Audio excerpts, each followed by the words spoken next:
Hello guys, welcome back to my YouTube channel. तर मी Jaymala beauty artist आणि आज मी तुमच्यासाठी एक नवीन टॉपिक घेऊन आली आहे, तो म्हणजे रागा D10 वरती. तर माझं फेवरेट प्रोडक्ट आहे रागा D10.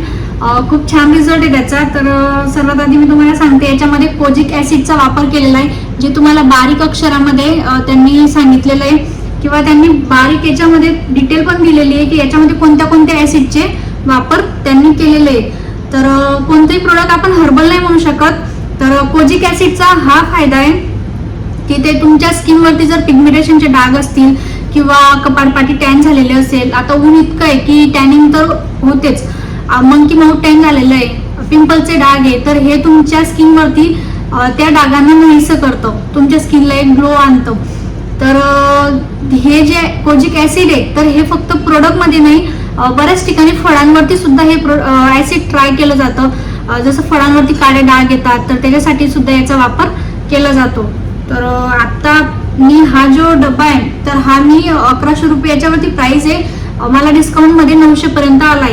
तर तुम्ही इतका मोठा न घेता, आता माझ्याकडे पाऊच नाहीये, तुम्ही मार्केटला जाऊन ते पाऊच सुद्धा घेऊ शकतात, 60 रुपयापर्यंत तुम्हाला मिळून जाईल. तर आता माझ्याकडं रिशफिलचं तुम्हाला दाखवण्यासाठी, रिशफिलमध्ये सुद्धा कोजिक ॲसिडचा वापर केलेला आहे. तर हे आपल्याला त्यांनी स्पष्ट सांगितलेलं आहे. तर त्याचा उपयोग छान आहे, फक्त इतकं की आपण त्यांना हर्बल नाही म्हणू शकत. बरेच लेडीज म्हणतात की मला D10 लावल्यानंतर इचिंग होते, तर ही त्याच्यामुळेच होते. जास्त प्रमाणात इचिंग होत असेल तर लवकर रिमूव्ह करायचं, लवकर मसाज द्यायची. जर मी माझ्या क्लायंटला जर हे लावलं D10 तर मी मध्ये मध्ये विचारत असते की तुम्हाला इचिंग होते का, इचिंग होते का. जर त्यांना इचिंग होत असेल तर मी लगेच मसाज करून ते रिमूव्ह करते. तर माझ्या फेसवरती तुम्ही टॅनिंग बघू शकतात, कपाळपाटी जास्त टॅन झालेली आहे. तर तुमच्याकडे जर फेसवॉश असला तर तुम्ही सर्वात आधी D10 लावण्याच्या आधी फेसवॉश करा. आता माझ्याकडं रागाचा क्लिन्झिंग आहे, तर मी रागाची क्लिन्झिंग करते. तुम्ही फेसवॉश वगैरेही करू शकतात, काही प्रॉब्लेम नाही.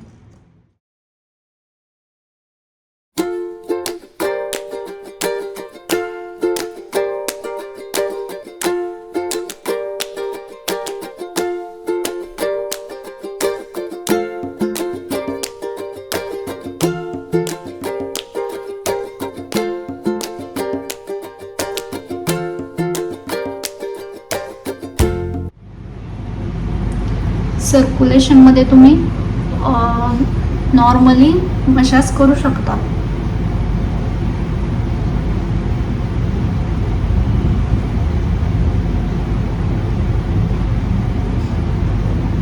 क्लिन्झिंग करणं खूप गरजेचे असते.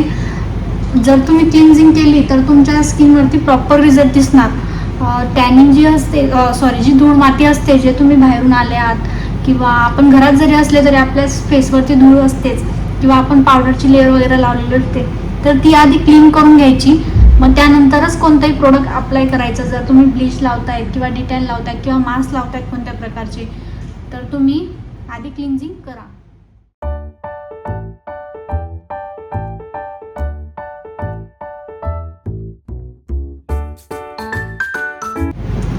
बऱ्यापैकी नव्हतं, थोडी प्रमाणामध्ये धूळ होती चेहऱ्यावरती. त्याच्यानंतर मी ब्रशने पूर्ण फेसवरती अप्लाय करते.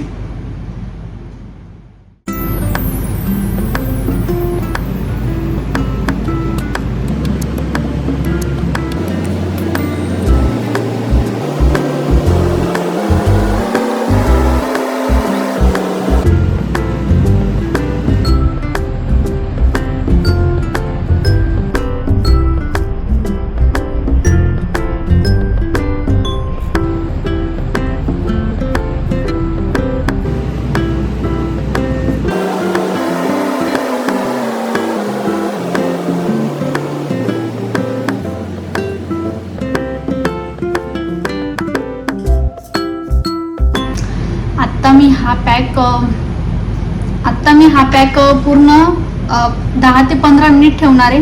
10-15 मिनिटानंतर मी याचं 2-3 मिनिट फक्त सर्क्युलेशनमध्ये मसाज करेल आणि रिमूव्ह करेल आणि तुम्हाला फायनल रिझल्ट दाखवणार की कसा याचा रिझल्ट असतो. थोडी इचिंग होते स्टार्टिंगला लावल्यानंतर, थोडी आग होते, असं जळजळ होते. तर जास्त प्रमाणात जर होत असली, बऱ्याच जणांची स्किन सेन्सिटिव्ह असते, तर त्यांनी थोडी काळजी घ्यायची. जर सेन्सिटिव्ह स्किनवरती जास्त इचिंग होत असली तर लगेच रिमूव्ह करायचं. 10 मिनिटसाठी आणि 10 मिनिटानंतर मी फक्त मसाज करेन. सर्क्युलेशनमध्येच मसाज करेल. प्रोडक्ट थोडं ड्राय झालं म्हणून पाण्याचा हात घ्यायचा.